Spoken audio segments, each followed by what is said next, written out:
Купил на днях на рынке. У меня были проблемы с интернетом. И чтобы не ждать, пока придут мастера, решил проверить коннекторы. Потому что одна из самых частых причин поломки интернета — это кабель и коннекторы на кабеле.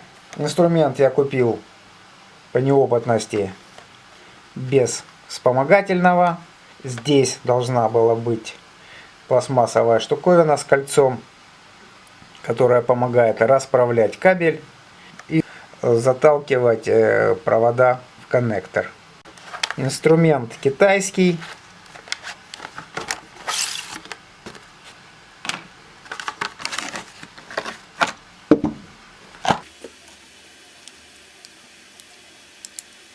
Тут есть какие-то буквы, это аббревиатура или название, но звучит как Обауту.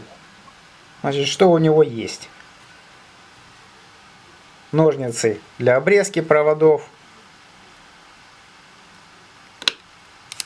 кусачки фигурные для зачищения проводов от кабеля,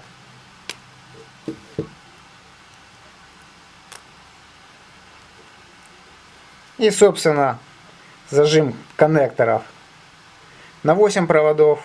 Вот на 8 проводов как раз для интернет-кабеля,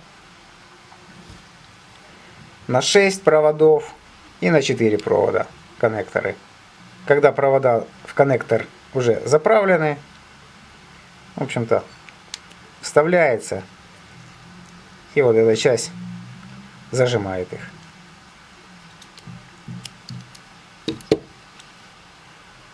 Стоит около $5. Посмотрел цены в интернете, в ближайших интернет-магазинах, чтобы купить побыстрее.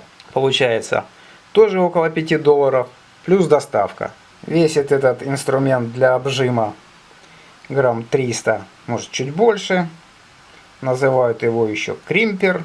Очень полезная штука не только для интернета, но и с его помощью можно соединить два компьютера, купить кусок кабеля, парочку коннекторов. Что я собираюсь сделать? Мне надо подсоединить старый комп, чтобы перегнать информацию на ноутбук. Задавайте вопросы, ставьте лайки, подписывайтесь. Пока.